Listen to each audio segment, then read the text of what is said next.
가장 복 있는 사람이 어떤 사람이냐면 하나님을 존중하는 마음을 가지고 있는 사람. 그러면 가장 복 있는 가정은 어떤 가정이냐? 하나님을 존중하게 여기는 가정이 복 있는 가정입니다. 교회도 마찬가지고 한 민족이나 국가도 마찬가지입니다. 하나님을 존중할 수 있는 나라, 하나님을 존중하는 민족은 복이 있습니다. 하나님께서 우리가 하나님의 말씀을 귀를 기울일 때, 하나님 말씀에 귀를 기울일 때에 하나님이 기뻐하십니다. 말씀에 귀를 기울인다는 것은 말씀하시는 분을 존중할 때에 귀가 기울여지는 것입니다. 상대편을 무시하거나 상대편을 경멸하면 듣지 않습니다. 상대를 하지 않습니다. 우리가 하나님을 정말 존중하는지 아니하는지를 어떻게 하느냐? 하나님의 말씀에 귀를 기울이느냐, 귀를 기울이지 않느냐. 하나님은 그래서 귀를 기울이는 성도를 기뻐하십니다. 세상 소리에 귀가 밝아져 있고 세상의 달콤한 소리들이 얼마나 많습니까?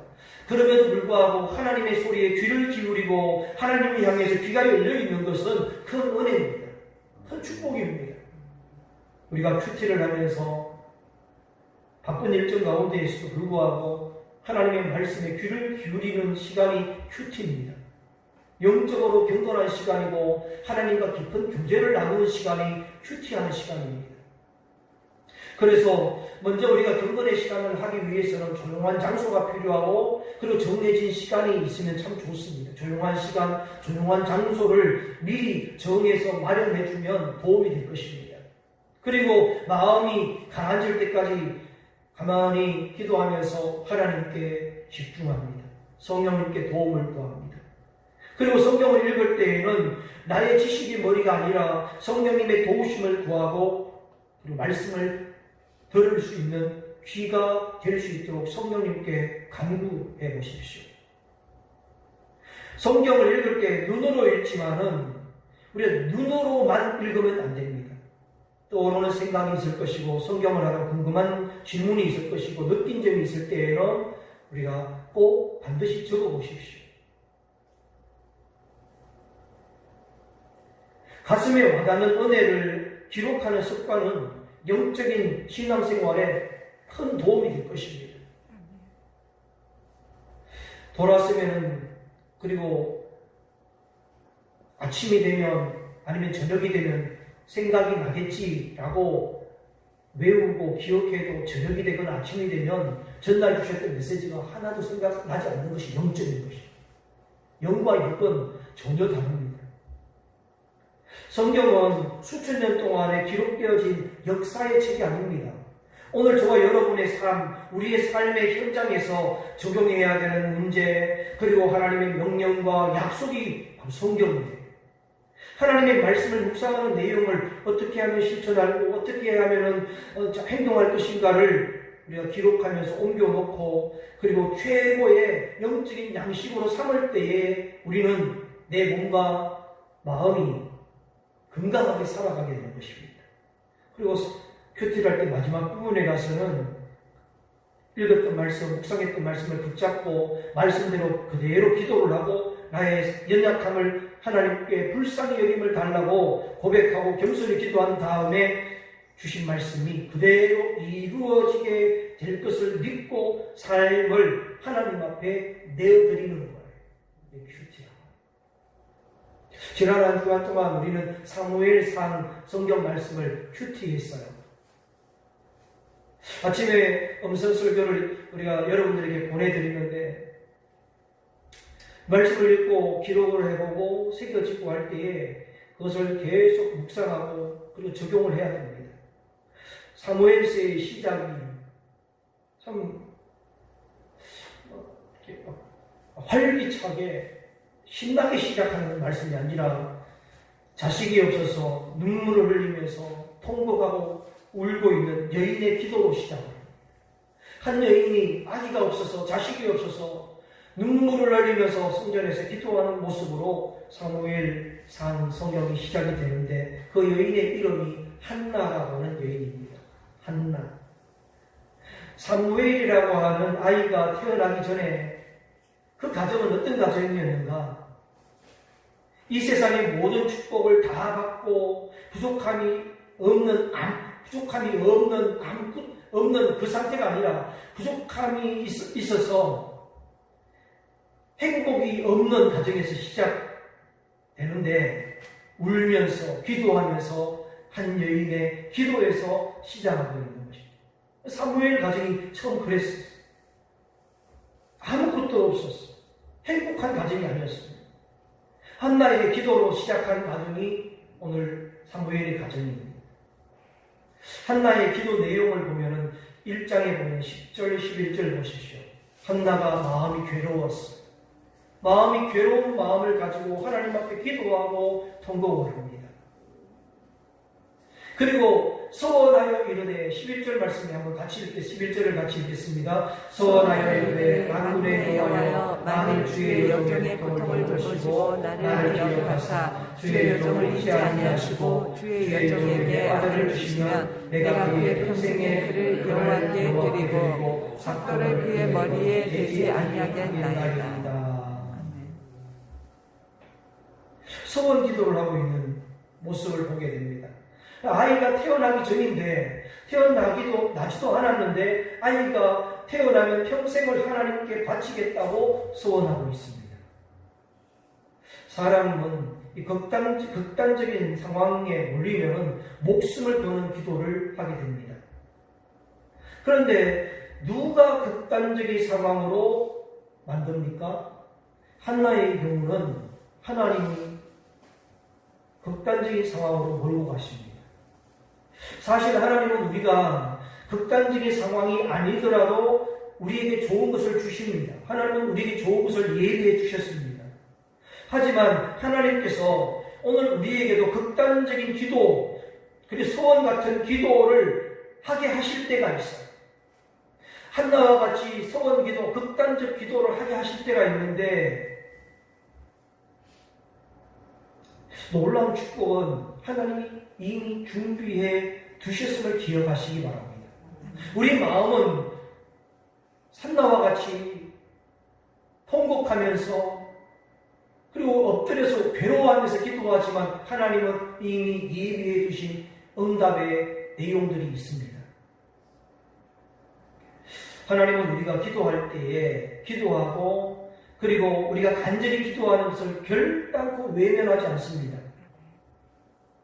우리는 기도해야 할 때 기도해야 합니다.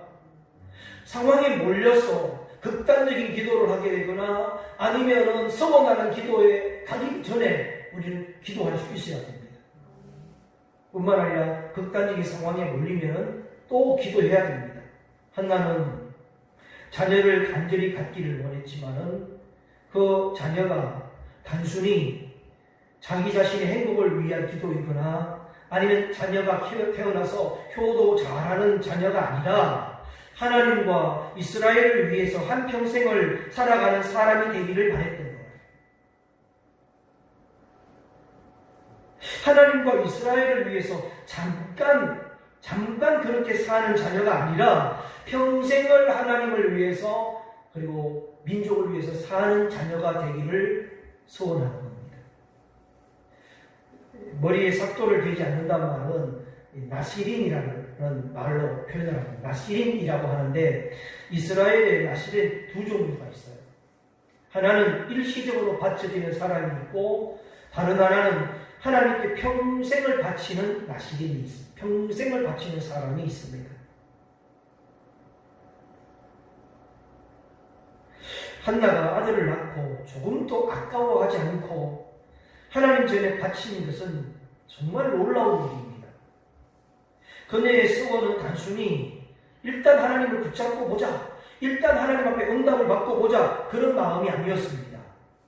하나님이 아들을 주시면 어떻게 키우겠다라고 하는 청사진을 이미 가지고 있었고 그 청사진대로 하나님 앞에 기도하고 있는 것입니다. 다급하거나 괴로워서 아니면 위기가 닥쳤을 때에 그냥 일단 살고 보자라는 식의 기도보다는 우리는 항상 기도하는 삶을 그리고 기도의 응답을 어떻게 이루어갈 것인가, 기도의 응답이 임했을 때에 어떻게 살 것인가에 대한 하나님 앞에서의 청사진이 항상 있어야 돼요. 하나님은 우리를 낮추십니다. 그리고 어렵게 만드실 때도 있고 고통스럽게 하셨을 때에 오늘 저와 여러분들은 하나님이 다시 기회를 주셨을 때에 기회를 어떻게 사용할 것인가에 대한 밑거림을 가지고 있어야 된다는 겁니다. 한나처럼 하나님의 아들을 주시면 평생을 어떻게 하나님께 바칠지 계획을 가지고 있었고 하나님은 그 마음을 귀하게 여기셨어요. 한나는 어떻게 기도합니까? 어떤 마음으로 기도하는지 어떤 모습으로 기도하는지 보겠습니다. 12절 말씀 같이 읽겠습니다. 그가 여호와 앞에 오래 기도하는 동안에 엘리가 그의 입을 주목하는즉 한나는 여호와 하나님 앞에 기도를 할 때에 오래 기도했다고. 지금 한나의 기도는 오늘날 우리말로 말하면 개인 기도입니다. 개인 기도를 하는데 오래 기도합니다. 지금은 천국 가셨는데 예전에 우리 장로님 한 분은 금요일 때는 오셔서 2시간씩 있어 기도하시고 가셨어요. 그래서 이제 우리 교회 또 누가 기도하시나 했더니 또 어떤 이제 우리 교회 집사님 한 분이 또 어떤 이유가 됐든 울면서 기도합니다. 한나의 기도라고 믿습니다. 네. 기도를 하는 거예요. 기도가 끊어지지 않구나. 요즘은 모르겠어요. 새벽마다 기도하시는 분들도 계시지만 낮 시간에도 열려있고 지난 주간에 소방검야라는 업체에서 확인하러 오셨는데 낮 시간인데도 교회가 문이 열려있고 불이 켜져 있는 것을 보고 아니 주중에 다른 교회 가면 다 문 닫혀있고 깜깜한데 이 교회는 매일 이렇게 합니까?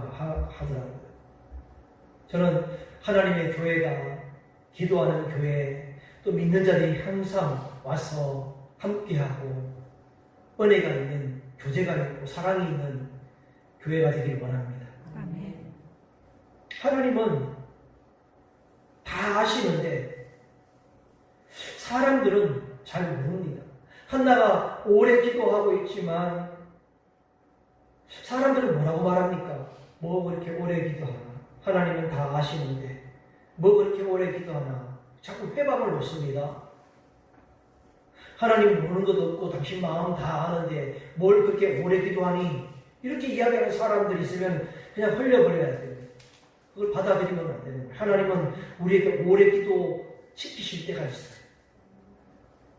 한나는 통곡하면서 오래 하나님께 엎드려서 기도했어요. 기도할 때에 한나도 오해를 받았습니다. 더군다나 누구에게 오해받았느냐면 대제사장 엘리가 한나의 기도를 보고 술 취한 사람으로 술 취해서 기도하는 것으로 오해를 받았습니다.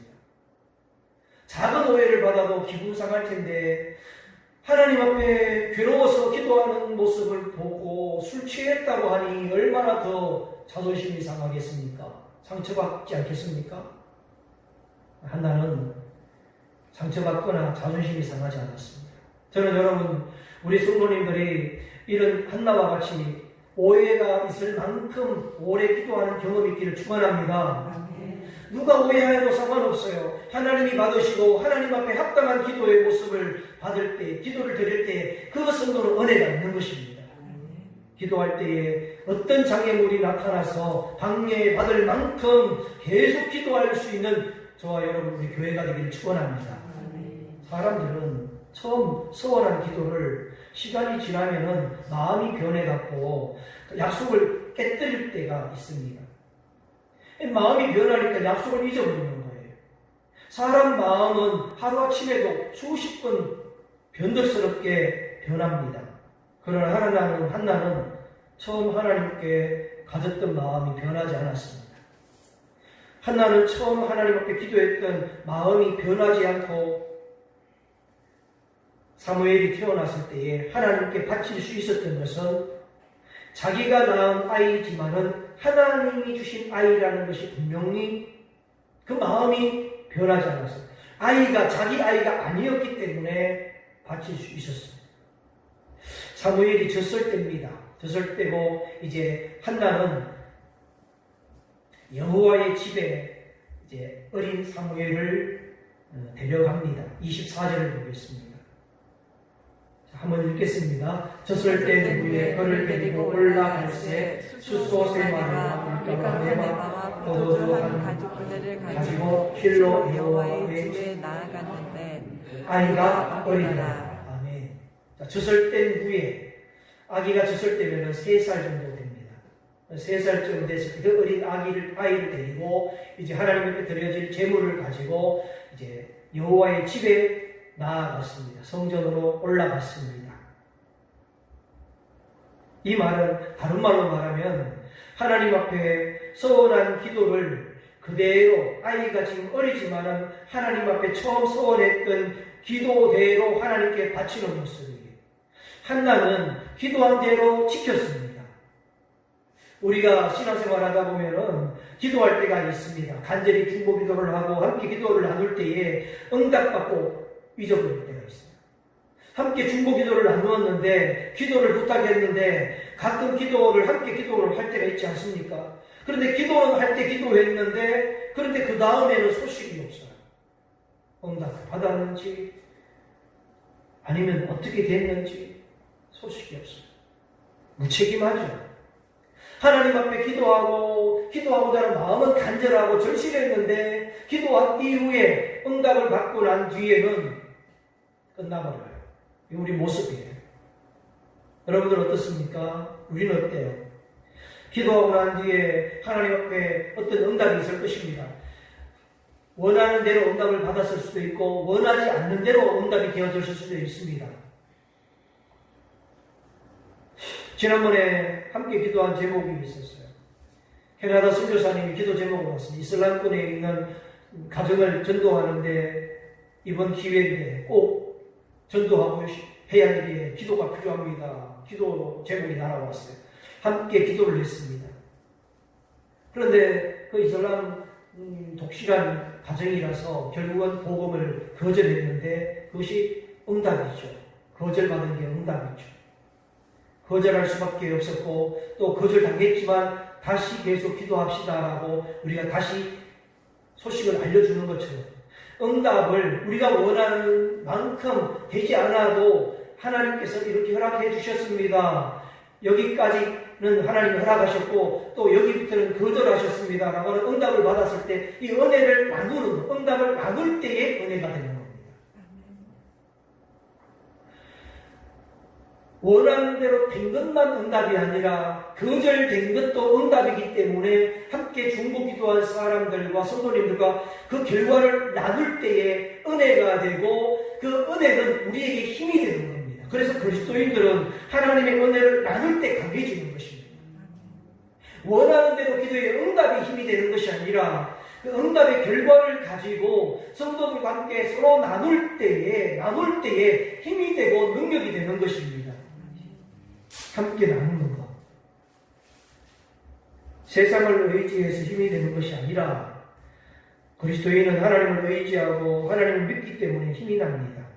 그래서 한나는 이제 하나님 앞에 2장에 가서 찬양 기도를 올립니다. 찬양 기도. 우리가 기도를 하는데 기도가 있고 찬양이 있는데 찬양 기도가 좋습니다. 찬양으로 기도하는 것. 여러분 찬양 기도를 경험할 수 있기를 축원합니다. 찬양 기도의 내용을 보게 되면 어떤 내용이냐면 이렇게 1절 2절 볼까? 2장 1절 2절 한나가 기도하여 이르되 이 찬양 기도를 하고 있습니다. 내 마음이 여호와로 말미암아 그리고 그 다음에 내 뿔이 여호와로 말미암아 여호와로 말미암아 여호와의 이름을 찬양하는데 이 기도예요. 여호와로 말미암아 하나님으로 말미암아 한나는 하나님으로 말미암아 마음이 힘이 났다는 거예요. 내 마음이 여호와로 말미암아 즐거웠다는 겁니다. 여호와로 말미암아 이 뿔이라고 하는 것은 무슨 뜻인가 하면 자격, 권세 이런 뜻입니다. 자격과 권세 여호와로 말미암아 나의 자격이 회복이 되었어요. 나의 힘이 권세가 회복이 됐다는 겁니다. 한나는 그동안 자식이 없어서 무시당해서 괴롭힘을 받았습니다. 이제는 여호와의 뿔이 되어서 여호와께서 나의 뿔이 되기 때문에 여호와로 말미암아 자격이 생겼고 여호와로 말미암아 힘이 생겼다는 권세가 생겼기 때문에 여러분 이 부분 생각을 해보세요. 아무도 건들 수 없다는 겁니다. 하나님이 권세가 되시면 하나님이 나의 권세가 되시면 아무도 우리를 무시할 수 없습니다. 이 부분을 지금 찬양하고 있어요. 이 마음을 찬양하고 있는 것입니다. 2절 보시면 여호와와 같은 분이 없다는 거예요. 여호와 같이 거룩하신 분도 없고 주님밖에 다른 이는 없다 이렇게 고백합니다. 이 찬양 기도입니다. 어느 정도 주님이 도와주시고 아니면 어떤 때는 주님이 필요하고가 아니라 주님뿐이라는 겁니다. 하나님뿐이라는 여호와뿐이라는 거예요. 우리는 어떻습니까? 이 부분은 하나님 도와주실 수 있지만 이 부분은 내가 할 수 있어 아닙니다. 내가 할 수 있는 힘도 하나님이 주시기에 우리가 할 수 있는 모든 것 다 하나님이 주시기에 하나님뿐인 겁니다. 유일하다는 겁니다. 주밖에 다른 이가 없고 라고 하는 것은 유일하신 하나님밖에 없습니다. 반석도 하나님이십니다. 하나님 같은 반석도 없으십니다. 라고 2절 마지막 줄에 고백하고 있습니다. 찬양 기도를 이렇게 합니다. 주님밖에 없습니다. 주님이 나의 반석이십니다. 나의 반석은 주님밖에 없습니다. 저는 이 찬양 기도가 다윗 같은 찬양, 다윗만 하는 줄 알았는데 아니었어요. 여인인 한나의 기도, 어머니의 기도입니다. 한나가 발견한 것은 새로운 하나님이에요. 하나님을 만났는데 위대하신 하나님, 새로운 하나님을 발견했어요. 우리 그리스도인들이 어려움이 생겼을 때에 새로운 일을 발견할 수 있는 큰 축복의 기회가 될 수 있다는 것을 기억하십시오. 내게 큰 은혜를 경험할 수 있는 새로운 기회구나 기억하시기 바랍니다. 우리는 어려움이 닥치면 하나님의 새로운 능력을 발견을 하고 하나님의 새로운 은혜를 알게 되어져 있습니다. 3절 말씀해 보시면 하나님은 우리가 교만한가 교만하지 않는가를 행동을 달아보신다는 거예요. 3절 4절 같이 한번 읽겠습니다. 시인이 교만한 말을 다시 하지 말 것이요 오만한 말을 너희에 의해서 내지 말지어다. 여호와는 지식의 하나님이시라 행동을 달아보시느니라. 하나님은 지식을 가지고 계시는데 우리의 행동을 달아보십니다.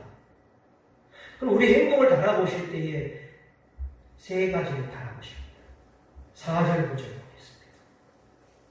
4절 같이 읽겠습니다. 용사의 발을 꺾이고 넘어진 자는 힘으로 이를 이루다. 공족하던 자를 양식을 위하여 힘을 줄이던 자들은 다시 줄이지 아니하도다. 전에 임신하지 못하던 자는 일복을 낳았고 많은 자녀를 둔 자는 쇠약하도다. 한나가 찬양 기도를 하는 가운데 하나님이 자기 자신에게 세 가지를 행동을 다루어 보신 것에 대해서 찬양 기도를 합니다. 첫째는 힘과 권력을 어떻게 사용했는지를 달아보신다는 거예요. 힘이 없으면 밟히게 됩니다. 그죠? 힘이 없으면 밟히게 돼 있어요. 밟혔을 때에 우리가 어떻게 행동하는지를 하나님이 보십니다. 그리고 반대로 힘이 있으면 사람을 밟아요. 힘이 있는 사람 보면은 다 밟아요. 중앙층에 있는 사람만 그런 게 아니라 지방층도 마찬가지인 것 같아요. 힘이 조금만 있으면 밟는 데 사용을 합니다.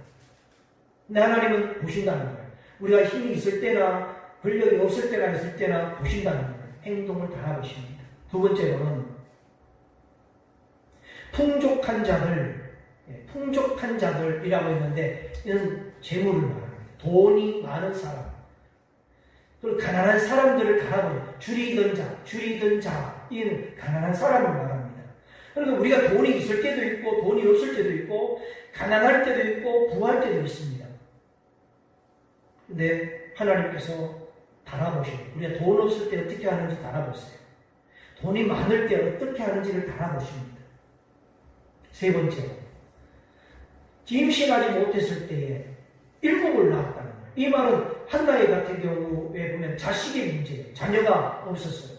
자녀가 없을 때에 어떻게 했는지, 자녀가 있을 때 어떻게 했는지, 그리고 자녀가 잘 되었을 때에 이 세 가지의 공통점이 있는데 이 세 가지는 우리 마음을 충분히 교만하게 만드는 거예요. 그리고 충분히 겸손하게 할 수도 있는 내용들이에요.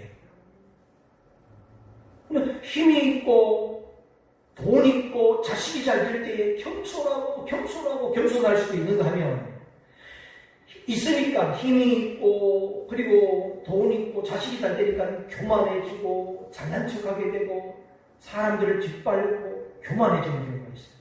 하나님은 교만한 자를 추하게 만들어 버리십니다. 하나님은 교만한 자를 추하게 만들어 버리십니다. 성도는 교만하면 안 됩니다. 우리가 매일 돌아보면서 큐티하고 경건의 시간 가운데 내가 혹시 교만하지 않았는가? 교만한 사람과도 손잡으면 안 돼요. 교만한 사람과 손잡지도 말아야 됩니다. 함께 일해서도 안 됩니다. 그리고 하나님은 우리 인간의 처지를 마음먹은 대로 바꿀 수 있는 분이십니다. 하나님은 충분히 우리를 마음대로 환경을 바꾸시고 뿐만 아니라 마음먹은 대로 우리의 처지들을 바꾸십니다. 6절부터 보겠습니다. 6절, 7절.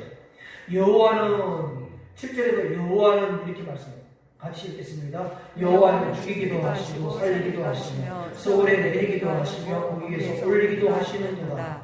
여호와는 가난하게도 하시며 부하게도 하시며 낮추기도 하시고 높이시기도 하시는도다. 할렐루야. 자, 하나님은 네 가지를 하셔요. 네 가지를 말씀하셨는데, 첫째는 죽이기도 하시고 살리기도 하십니다. 사람이 죽고 사는 것은 여러분 하나님 소관인 것을 알아야 됩니다. 오래 살고 싶어도 살 수 없고 일찍 죽고 싶어도 죽을 수가 없어요. 하나님이 소관입니다. 두 번째, 음부, 소울, 음부에 내리기도 하시고 올리기도 하십니다. 이 말은 즉 사람을 귀하게도 하시고 천하게도 하십니다. 자, 천하였던 요셉을 총리로 올려주신 분은 하나님이십니다. 귀하게 있던 사울을 천하게 만들어 주신 분도 하나님이십니다. 사울로 천하게 만들어 내려버리십니다. 하나님이 하십니다. 세 번째 것이 가난하게도 하시고 부하게도 하십니다. 장사가 잘 되는 것, 재산이 많고 적은 것도 하나님이 하십니다. 네 번째, 낮추기도 하시고 높이기도 하십니다. 하나님이 하십니다. 사회적인 지위 높이는 거 하나님이 하십니다. 낮추시는 것도 하나님이 하십니다. 그러나 저와 여러분들은 이 상황, 모든 상황에서 저와 여러분들이 해야 하는 것이 오직 하나입니다. 감사. 어떤 위치에 있든지 감사해야 합니다. 8절 말씀드리겠습니다. 8절 같이 읽겠습니다. 가난한 자를 진토에서 일으키시며 빈궁한 자를 거름에서 올리사 귀족들과 함께 하시며 영광의 자리를 차게 하시는도다. 땅의 기둥들은 여호와의 것이다. 여호와께서 세계를 그것들 위에 세우셨도다. 중요한 말씀입니다. 하나님은 겸손하고 하나님을 기뻐하는 자를 반드시 기억하고 높여주십니다. 하나님을 기뻐하고 하나님 앞에 겸손하고, 여러분 겸손을 배운 사람은 복 있는 사람이에요. 복 있는 사람이 누구냐면 겸손을 배운 사람. 우리가 겸손하기까지 어떻게 배웠습니까? 건강을 잃고 재산을 잃고 기회도 많았는데 잃어버리고 많은 것을 잃어버리고 결국 배우는 것이 뭐냐면 겸손을 배웁니다. 그 겸손이 하나님은 그 겸손을 보신다는 겁니다. 사무엘은 어릴 때에 그 당시에 제사장들이, 대제사장은 엘리 제사장이었고 그 두 아들 홈리와 비나스는 제사장들이었어요. 그들은 하나님 앞에 교만했습니다. 하나님을 멸시했어요. 겸손만 배우면 안전하게 살 텐데, 겸손만 했더라면 그들은 영원히 하나님의 약속대로 제사장 직분과 제사장 가문이 될 수 있었을 텐데, 이 제사장들이 한 일이 뭐냐면, 쉽게 말하면 당시에 제사장들이 해야 되는 일이 있었어요. 하나님 백성들의 영혼을 잘 돌보는 자들이 제사장입니다. 영혼을 잘 돌봐야 되는데, 영혼을 잘 돌보는 것은 세상적인 관점에서 볼 때는 아무것도 아닌 것 같지만은 정말 매우 매우 중요한 것이 영혼을 돌보는 거예요. 여러분, 세상의 선생님도 있지만은 영적으로 바로 살 수 있도록, 바로 생각할 수 있도록 돕는 자가 제사장이었어요. 제사장은 자신의 삶을 통해서 세상의 욕심을 버리고 하나님 백성들을 바로 보고 바로 살 수 있도록 돕는 자가 제사장입니다. 오늘날 여러분, 목회자는 어떤 자입니까? 목회자는 영혼이 잘 되고 성도들이 바로 세상을 바라보고 바로 세상을 분별하고 올바른 가치관을 하나님 가치관으로 살아갈 수 있도록 도와주는 자가 목회자인데, 목회자가 가난한 것 때문에 힘이 빠지고 가난한 것 때문에 자존심이 상한다면 제사장 역할을 못하는 겁니다. 제사장은 율법, 하나님의 말씀을 가지고 말하는 사람들입니다. 목회자는 성경 한 권의 성경에 헌신된 사람이 목회자예요. 저는 이 말씀을 하면서 마음에 많이 찔려요. 과연 한 권의 말씀에, 성경 말씀에 헌신되고 있는가? 제사장직을 맡은 이 엘리와 두 아들 홈리와 베나스는 어떤 사람이었느냐면 교만했고 하나님 앞에 제사장직을 더럽혔던 사람이에요. 대제사장 엘리는 하나님보다도 두 아들을 더 사랑하고 좋아했어요. 하나님께서는 하나님보다 자식들을 더 사랑하는 것을 책망을 하시고 엘리에게 저주가 담겨져 있는 예언을 합니다. 마음이 너무 무겁지만 하나님은 한 사람을 통해서 예언을 합니다. 29절 보겠습니다. 29절 같이 한번 듣겠습니다. 너희는 어찌하여 내가 내 처소에서 명령한 내 제물과 예물을 밟으며 내 아들들을 나보다 더 중히 여겨 내 백성 이스라엘이 드리는 가장 좋은 것으로 너희들을 살찌게 하느냐. 자, 너는 어찌하여서 하나님 처소에 성전에 드려진 제물과 예물을 밟았느냐. 더럽혔다. 밟았다. 그리고 엘리에게 너는 어떻게 두 아들을 있는데 아들들보다 나보다도 아들들을 더 중히 여기냐. 그리고 하나님 앞에 드려진 것들을 가지고 왜 너희들만 살찌느냐. 왜 너희들만 잘 먹고 잘 사느냐.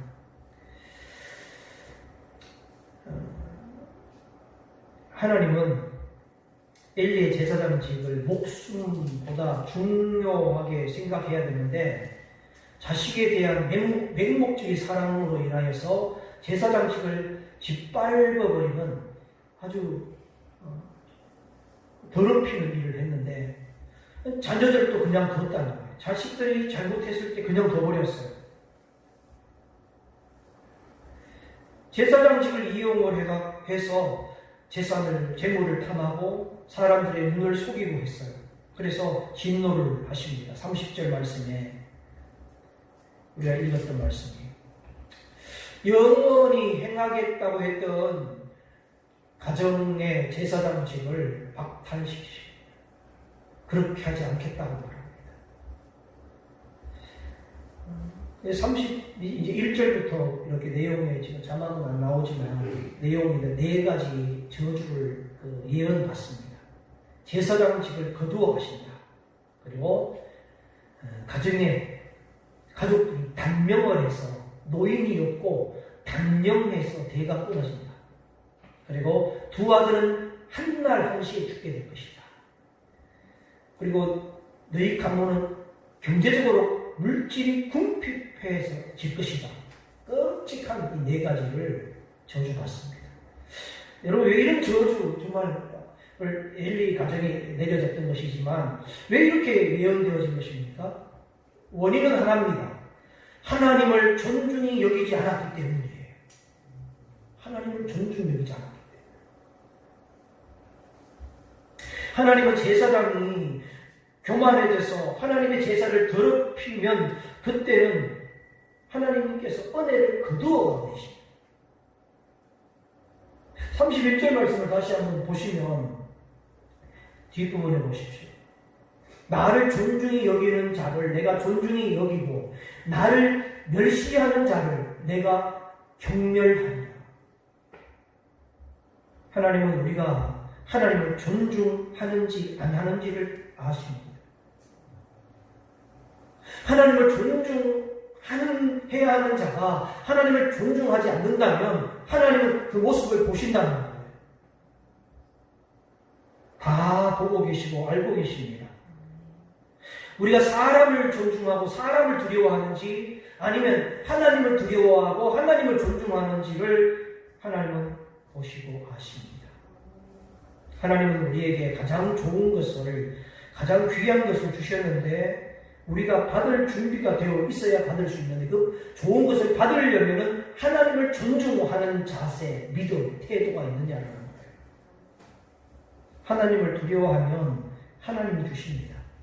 사람을 두려워하고 사람한테 굽신하면 사람께 얻을 수 있습니다. 그러나도 영원하지 않습니다. 여러분들을 이용할 뿐일 것입니다. 그러나 하나님께 받는 것은 영원합니다. 세상에서 가장 복된 것이 무엇입니까? 하나님을 존중하는 것입니다. 하나님을 두려워하는 것이고 하나님을 사랑하는 것이 가장 복 있는 것입니다. 그러면 하나님이 그 사람을 최고로 높여주실 것입니다. 그럼 하나님을 존중하는 것이 뭡니까? 하나님을 두려워하는 거예요. 하나님을 두려워하는 것이 하나님을 존중하는 거예요. 하나님을 두려워할 때 하나님은 최고의 높은 자리에 우리로 하여금 뿌리를 내리게 하실 것이고 은혜 안에 살게 하실 겁니다. 이 시대의 제사장은 누구입니까?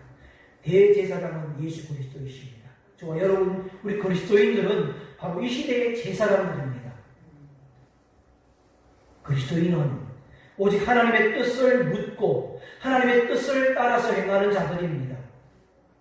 그들에게 하나님은 두 가지 복을 약속하십니다. 35절 말씀 같이 읽겠습니다. 내가 나를 위하여 충실한 제사장을 일으키리니 그 사람은 내 마음 내 뜻대로 행할 것이라. 내가 그를 위하여 견고한 집을 세우리니 그가 나의 기름을 받은 자 앞에서 영원히 행하리라. 여기서 말씀하는 충실한 제사장은 사무엘을 말하지만 사무엘을 뜻하지만은 그렇지만 하나님을 존중하고 하나님을 두려워하는 자는 사무엘과 같이 첫 번째 견고한 집을 세워주신다고 하셨어요. 하나님을 존중할 때 그 존중하는 성도의 가정은 견고해집니다. 또 하나는 기름 부으셔서 길이길이 하나님을 섬기고 하나님의 축복을 받는 영원히 하나님이 함께 하시는 하나님의 축복이 공급되는 가정이 되게 하십니다. 축복받는 성도가 되게 해주십니다. 이 두 가지 귀한 축복이 저는 여러분들에게 있기를 축원합니다. 우리는 하나님 앞에 늘 기도하면서 사모합니다. 나의 생명이 나의 반신이 하나님이십니다라고 경외하고 존중하고 있습니다. 우리 만주에 맞춰서 한번 가만히 한번 생각을 해보겠습니다. 정말 하나님이 오직 하나님만이 우리 반석이시고 생명이십니까? 그리고 하나님만 묵상하고 하나님만이 우리의 모든 것을 드리는 하나님께 연락하고 있으십니까? 우리 이 찬양을 한번 부르시면서 기도한 다음으로 함께